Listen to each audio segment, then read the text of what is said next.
Yeah. October Red here with world champion, unified champion, sorry, correct myself. Natasha Jonas, welcome back. Nice one. Thank you. Saw you being put through your paces today. Some good sparring. Bit of a power puncher, but I won't say anything else on that. Yeah, I think power's always been one of my assets. It's the other stuff that I have to do well. You can't always rely on that one big shot, but it's good if you've got it. Tasha, we're here because you are fighting July the 1st on the undercard, but as a co-main for Crews-Dezurn Crews and obviously Savannah Marshall. A little bit of inactivity, not out as often as we'd like to have seen. So what does it mean to actually finally get back out there? And we can talk about your opponent shortly. Yeah, it's just it's been so frustrating this year. You know, I was supposed to fight in March, didn't happen. Then I was on Taylor Cattrall, show got cancelled. Then we're into May. They said wait for June, wait for the big fight in June, which was obviously Eubank Smith. And for obviously unfortunate reasons, you know, that fight doesn't happen. So now we're into July and, you know, it's been a stop-start year. It's been frustrating after what we did last year. You know, I wanted to build on that. I wanted to, I had an air of confidence about me that I was rolling in the gym. I was flying. So, yeah, I wanted to continue that. It hasn't been, we couldn't do it. And it's nobody's fault. I must have used all my luck last year, but you know, now I've got the date. Now I'm in the ring. That's what I wanted, and we'll get the year running. Talk to us about your opponent then. So to be honest, I don't know much about her, so I'm going to rely on. Okay, that makes the two of us. What is she going to bring to the ring? Because I know that you've dropped back down, and I'm really trying to get my head around the women's weights because you guys go up and down, 2 weights down to. You're so flexible. So talk to us about this woman that you're going to be fighting. Is it Wyatt? Wyatt, yeah. I think she's coming to spoil the party. You know, she's been given a big opportunity to fight for a world title. So, like, if I'm sitting on Sky Comms and I see that, that's what I think. I think they're not going to come and roll over. They're going to come and, you know, even if they lose and put on a good performance, then somebody else might want to use them. So she'll be coming to a best foot forward, big opportunity, big occasion, and on a big channel to yeah. And so all I've done is just, you know, made myself the best I can be, and I prepare for the best version of her. I've overlooked people before in the past, and it didn't work out well, and I'll never do that again. So yeah, I prepared for the best version. I haven't seen much of her. There's obviously the fight with McCaskill. I've seen her fight at Southport. I know the result with Bav. But yeah, like I say, I put my best foot forward and prepare for the best version of them. You know, when you said that you've kind of like overlooked an opponent. Now, it's easy for me to sit here with no boxing experience at all and say, well, you shouldn't have done that. As a professional fighter, when does that occasional, I'm going to overlook this person, when does that creep in, Tash? Sometimes it can be when you watch them and you think, oh gosh, they're not very good. And you know, oh, she doesn't punch hard, and oh yeah, she's only got that one shot, and yeah, it can be sometimes that. So like, I'm not a big one that likes to watch anyway. I trust everything that Joe always makes me watch, but I trust everything that he trains me to do, and so far it hasn't done me wrong. So yeah, I just stick to the game plan, and I'm a bit more forward into listening now, and not reacting emotionally when things do get bad in there. See, that's something that I can't see. You know yourself, and obviously your coach knows you. How is it that you, like you said, you've reacted emotionally in the ring before? Give us an example of one of your fights where you think, you know what, maybe I shouldn't have done that, or I need to have that poker face. When did that not happen? I think the most notable was Obanoff. Yeah. Obviously, she hit me, and she hit me with a shot, and I went down. I was fuming about it. Like, it was the one shot we'd worked on that she'd had, and I was angry that I got caught with it. And then I didn't go back with like, okay, that's happened, move on, let's get the rest of the round, and you know, we'll work on the next round. I was just like, I can't believe she's hit me with that. I'm gonna watch what I do today now.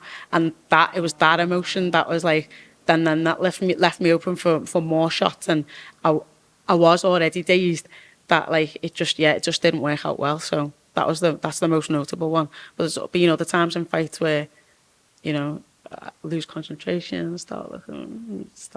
How on earth can you lose concentration when everything's so fast paced? It's 2 minutes. How do you even find the time, Tash, to even think about switching off? I don't know. But you can do. And then you start thinking, oh my God, I'm a little bit tired and I've got five rounds left. And then you blink and you're like, oh my God, I've only got 2. Do you know what I mean? So it's a mad thing of emotions and mental state, because you've got to concentrate, and it's not like, you know, it's like sitting in an exam for an hour. You've got to concentrate on, read every word, and you know, read every cue and that you see, and right, okay, and then you've got to react to the stimulus that you're seeing, and yeah, pounce on it. And it's hard to do that for 20 minutes. See, these are the things that I value, because I'm sitting at home. Say, for example, we had Ali versus Guzman on the weekend, and I'm thinking, bloody hell, this is going really quick. Such a, you know, and my eyes are not leaving the screen, so I'm like taking for granted stuff that you as a fighter are in there, because we saw with that fight, and I don't know, you can give me feedback on that. Guzman she had a shot that she kept on using, which I'm presuming Ali would have known, which was this overhand right. She kept on coming in, bang, overhand right. But the shot that knocked her down eventually was that hook, the left hook that just got her like beautifully on the chin. Looking from a fighter's point of view, what did you think happened in that fight? Because Ali was really throwing back some counters, and we saw the damage that she did to Guzman's face. Yeah, it was, you know, for the first few rounds, she was in control. And you know, like we say it all the time, and it's such a cliche, but it's like that one shot can change everything. And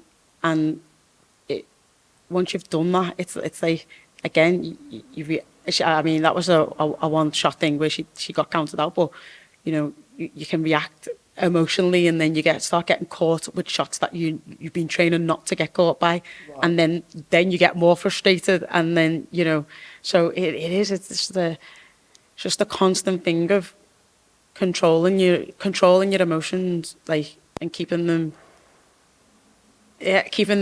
in and suppressed when you're wild, when you want to be so out of control, being in control when you're out of control, and that's the skill of the sport.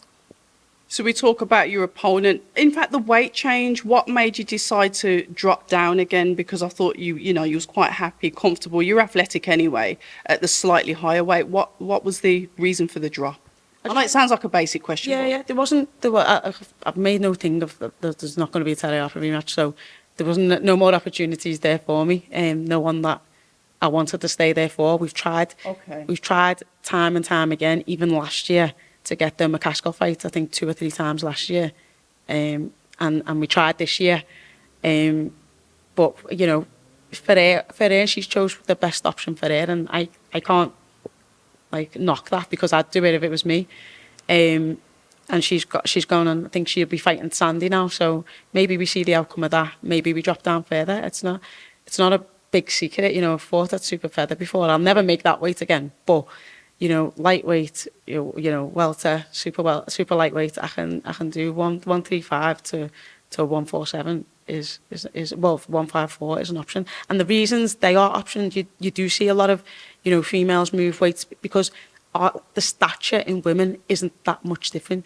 I mean, you've got anomalies like me and Sav, which is totally like different, but, you know, if you look at me, Katie, me, Chantel, me, Serrano, me, Michaela Mayer, there isn't that much difference between us.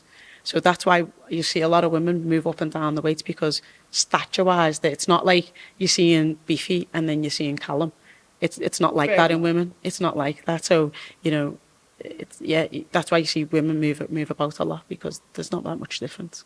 No, it's good to know, because I always get confused, because when I'm thinking, you know, one of you guys are having a fight, first thing I'm like, well, what weight are they fighting at this week? Because it's like it's so like different. But you've mentioned something there, so Tasha's all right to do this. We've got a few of our viewers, because I let them know that I was coming up to see you at the gym today. I'm going to read out some of the comments, and you can respond as appropriate.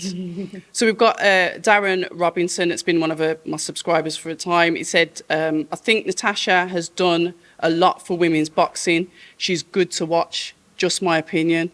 So that back to Darren Robinson, who's Scottish. Thank you. Yeah, thanks, Darren. I'm waiting for the bad ones. Here we go. Right, hold on a minute. We have got, can you ask Natasha Jonas, and this is from, I'll name this account later, can you ask Natasha Jonas why she chose not to take the Terry Harper fight? And is she disappointed that boxer have been unable to give her a big fight this year? Obviously, that's subject to this fight being announced.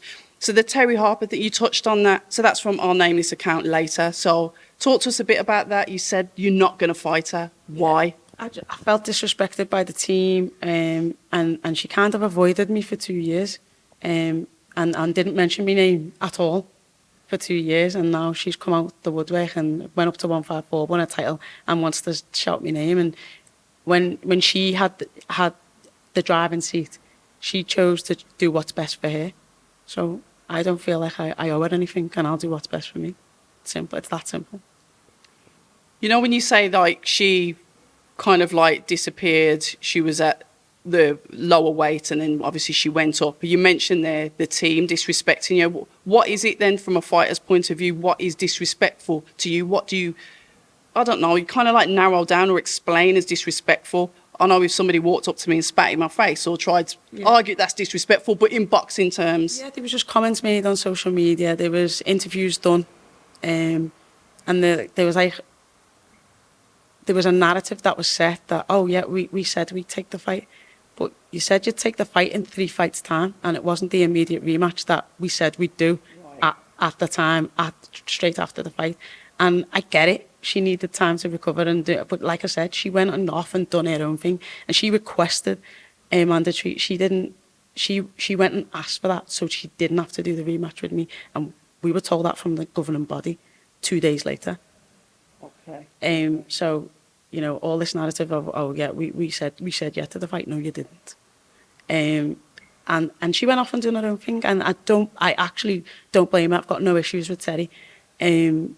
But yeah, now it's like the shoes on the other foot. That I don't have to do what you, just because you say, or just because you want. I'll do what I'm doing, and I'll go off on my own little journey, and that's just tough.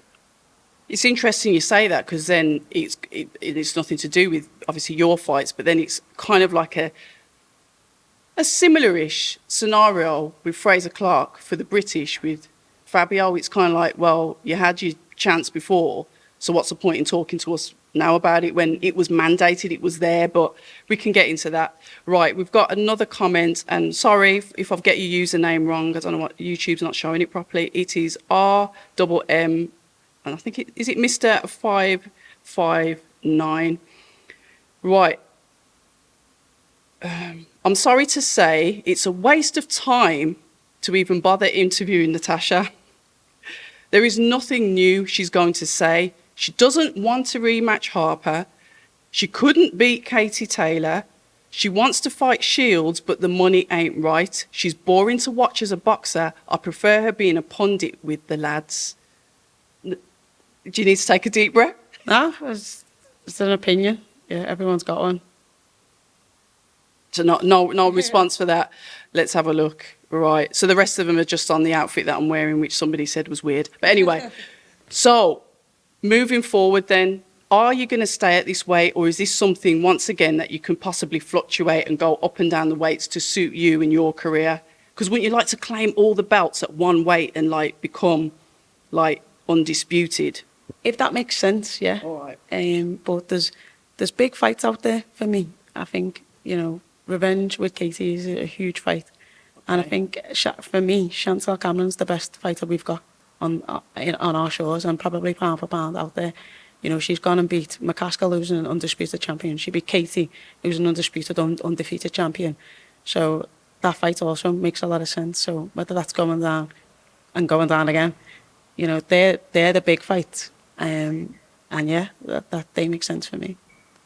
They're the fights I want. Yeah. But then, like I said before, there's fight that the fans want, there's fight that Sky wants, there's fight that Boxer wants. So. And how do you make sure you can say that money comes into it, but how do you make sure you're making the right decisions for you? Because like you said, there's fights that you want, there's fights that your promoter wants. And then there's the fans in the background that make the noise because I guess they just want to see that action-packed fighting, which I do believe that you are an exciting fighter to watch.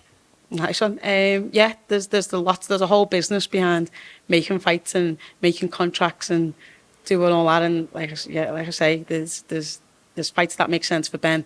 There's fights that make sense for Sky. There's fights that make sense for me. There's fight that makes sense for the fans. But you have to look at the whole package and see, like which one's the best. Choose which one's the best. So how many fights do you think that you'll have for the rest of the year? Obviously, you know, you're going in with a clear set mindset for July the 1st. You win. There's no other choice. I'm not going to ask you to predict that fight. I'm not going to ask you to give me a round. You are going to say that you're going to win. Pointless question. When you look at the landscape then, you said there's plenty of fights out there. How many more fights do you want to have this year due to that, just that little bit of that glitch of inactivity of dates? I would love to definitely have 2, at bare minimum 2. I think the contract that I'll be with Sky, with Boxer, will be 3, potentially 4. So, yeah, we get that one out the way and we look for another big 2 next year. And feedback then, Fraser Clark, we saw Caroline Dubois. In fact, what was your favourite fight of that night? And then give us some feedback on it, Tash. Out of all of them, because there were some good fights on there. Yeah, I think the one that I forget his name, the Irish kid. McKenna. That was a good fight, yeah. Liam, yeah, I thought Liam did really well. I thought just in the later rounds that you could see that he didn't have enough time in camp to prepare for it. And McKenna, you know, he got dragged into a war, which was probably better boxing. But for, you know, what you want to see in a fight and how it goes, I thought that was a good fight. Caroline, we've got certain standards we expect of her. Right. And I think same with Caris last time in Bournemouth. We just expect so much. And the same with Katie. We expect so much that one time that they don't have that amazing like thing, we're like, oh, are they as good as we think they are? But I thought she boxed really well. I think she's dangerous. I think she's sharp. I think, but she didn't have it all her own way, and you need that. If you're going to start challenging for, you know, them world titles and getting yourselves into the Michaela Mayers, into them positions, then you're gonna have rounds where you don't have your own way. So she needed that, and there's a big gulf difference between what she has been fighting and then the world titles. So you've got to find them in between fighters, which is hard at the moment. It's hard. She's very ambitious and focused, Caroline is. She's already looking at the top fighters. I remember her saying that she wanted Michaela Mayer. And I think at the beginning, Michaela Mayer's like, yeah, we're on different trajectories. But now it's kind of like, well, yeah, actually. It makes sense. Why not? But it makes sense. It makes sense for Boxer because Mayer's with top rank and that's an easier fight to meet. And then it makes sense for Sky then. Whether it makes sense for Michaela, because Caroline doesn't really have anything apart from Michaela's going to be the stepping stone for Caroline, which kind of might be a bit Michaela might feel disrespected with that. Do you know what I mean? So Michaela would kind of like be the B side. Yeah, exactly. Yeah. So Michaela may feel disrespected by that. And I get it. She's been a former world champion, and she wants to challenge for titles herself. She's proved herself at that level, whereas Caroline hasn't yet, or that's what she'll be thinking anyway. But yeah, it's probably a fight fans want to see. Yeah. But then, does it make sense for Michaela? Probably not. Does it make sense for Cal? I honestly say this all the time. I don't see what's the point in rushing. Like, I think we like even with Adam Azim and kids like that, like everyone's like, I want to be the youngest world champion. I want to be this, and they want to do it so quick. Okay, but if you're 21 and you become a world champion at worst at 23, then what are you going to do for the other 7 years? Just defend your title? Defend your title for 7 years. What's the rush? What is the rush? Just like take your time and learn your craft and make as much money as you can, because we're not in this forever, and there's a long time you're not boxing that you need to have something behind you and be smart with it. I couldn't say it better myself. But then we move on to Fraser. We've kind of like touched on the British title fight. But anyway, Fraser's performance against a very durable Marius Wack that just weren't going anywhere. Yeah. I think he was a little bit frustrated from what I've seen. But again, I thought he showed things that he hadn't shown before. I thought he put his punches. Maybe because the standard of opponent that he had, we hadn't been able to see it, but he was putting the shots together well when he was. But then he was getting too involved and letting them like hold on and get too close. And yeah, it was a frustrating night, I think, for him. But again, I think he showed positives in that, and he came through it and won. Like sometimes that's all you need is the win. No one, in 10 fights, no one's going to be looking at his whack performance thinking, oh, he struggled there or whatever. He didn't do this or he didn't do that. It just says on your box rec you won or you lost, and that's it. 100 years from now, no one's going to care. It just says you won. So by any means possible, as the Americans say.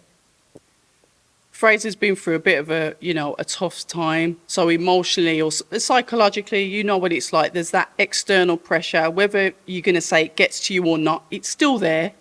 So he's got to go into that ring feeling, you mentioned him being frustrated because he feels as if he's got to get him out of there. He's got to prove himself. Sometimes that doesn't help your performance either. Okay. Because you've got so much stresses on you that you're like, and we're only human, and I think probably one of the most notable people that I've seen it with was Amir Khan, and people say, oh, you're chinny, and his best asset was the boxing move, his feet and his hands. They was his best asset, and because people were saying you're chinny, he used to stand there and fight with people, and then what would happen is he'd get punched and get dropped, and that's it's not in your mind to do that, but then sometimes it plays on your mind that people are saying that. Do you know what I mean? Like, oh, I again, like Terry Harper, I was reading the comments when that fight got announced, and it was like, you're too old, you passed it. Oh, she beat Ovenoff, you didn't. This, and she's too fresh. You're not at that level, and I felt hugely disrespected. And when I was in there, I was thinking, that's not going to happen. Like you think you're something that you're not, or people think that you're something that you're not, and it got to me in a sense, but I used it as motivation to say that's not going to happen. Like I'm going to show you, you know what I mean? But it happened. It does happen. People, and sometimes boxers put them pressures on themselves without subconsciously knowing, and it comes and it plays in, and you get hit and you think, oh, how much, and you puzzle, you know what I mean? So all them things happen in a boxing ring. You go through so many emotions in a fight, but when you look at my face, like at Fraser's face, at anyone's face, they'll never show it, because that's our job. Keeping that poker face. Another one of the comments was that, Marius is like 43 years old, he's a pensioner, the usual stuff. When it comes... that myself. Mate, I'm in an old people's home then. But all of those things coupled together, like I said, it kind of like adds to that pressure. And even though Marius is older, even though he didn't look in good shape at all, he was very durable, and it just goes to show how tough it is, even if someone is an older fighter, more mature fighter, and clearly not in shape. That extra pressure, because people are looking at the opponent. It's experience as well. Okay. Like it's like there's certain things that you do, and that like I know now certain things that I've done in earlier fights that I wouldn't do. Okay. That I wouldn't do now, because I've experienced them and been through them myself, and I wouldn't let it happen. But you have to go through them to know that and learn from it. He might be old, he might be thingy, but he's done a million more rounds than Fraser, and he's experienced how to survive. He's experienced when he needs to tie people up. He's experienced when he's heard what to do. Even being down and taking a knee. You see young fighters get dropped and jump back up, and that's probably the worst thing they could do. Eubank Jr. Exactly. Take the count and take the 7 count and get up at 7, but the fighter in you and the inexperience in you makes you jump up, and it's probably the worst thing you can do. And it is instinctive, but like I say, they're things you have to go through. Would he do that again? Probably not. He wouldn't do that again, because he's been through it and he knows what can happen when he's not recovered, and but that experience of being there and doing it makes you think, right, I'll learn that for the next time. We get a lot of criticism, and I'll finish this off, you know, the public, the fans. I'm a fan, you know, until I started speaking and really starting to understand how the fighters work, I'd be sitting there and being very critical myself, not really understanding it and getting it. You, Tash, as an experienced fighter, a world champion, what would you say to like fans like that are so like judgmental, or maybe, you know, I don't know, would you try and get them to look at it from a different angle, or would you that's what they want to do, let them do it? I don't know. What are your thoughts on that? I think everyone's entitled to their opinion, but it's my life, and you know, I will take it. People say, "Oh, grow up," you know. I take things personally because it's aimed at me. It's aimed at me, so I'll take it personally because they're not aiming it at you. It's aimed at me. But now with social media, I literally don't care. Like, I've got, maybe it's a piece in me that I just, like, I'll look at it. Sometimes I'll laugh. Sometimes I do think, but then I think, you know, you've just got to take it with a pinch of salt. It's a great tool to use, but it's also toxic and poisonous when it wants to be. But I just don't care. I don't go into anyone else's job and say, well, you know, Imagine. you've been, I don't go and say to the nurses, well, you've been given, on the teachers, you've been given a 5% pay rise. You should take that and stop striking. No, go and get what you get. You deserve it. And that's the same with me. You know, I believe I deserve certain things. So if I don't take fights because of money or because of whatever, or because of I feel disrespected, okay, and I have to live with that. You don't. It's not your life. I don't tell you what to do with your life. Someone offers you an amount of money for it. If I said, oh, I'm selling this car for 10 grand, you know, someone says, well, I'll offer you 2. I don't have to take it. It's my choice whether to take the 10 or whether to take the 2. Wait for the 10 or take the 2. You know, that's the same with life. You know, everyone's entitled to their opinion, but it's my life, and I'll choose what's best for me. You know, there's times when in lockdown I struggled. You know, I didn't know whether I was going to get a fight. There's, you know, I have a young family and daughter to support, and no one was there for me then. No one's worried about who I'm fighting and what I'm doing then. So I'll choose what's best for me and what's best for my family, and I'll always take that route because they're the ones I have to answer to at the end of the day. My daughter's belly is the ones I've got to feed, and, you know, my house is the one that I've got to keep funding and paying for. So I don't come asking anybody else for, you know, payments for it.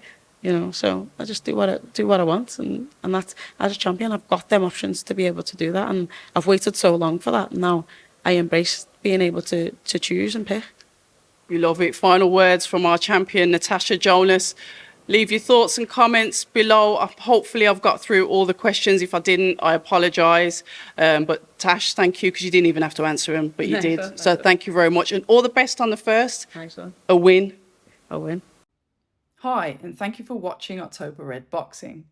Like, subscribe, and tap the bell for notifications. You can also find us on Instagram at October Red Boxing and on Twitter, October Red UK. And remember, at October Red, we stay ready.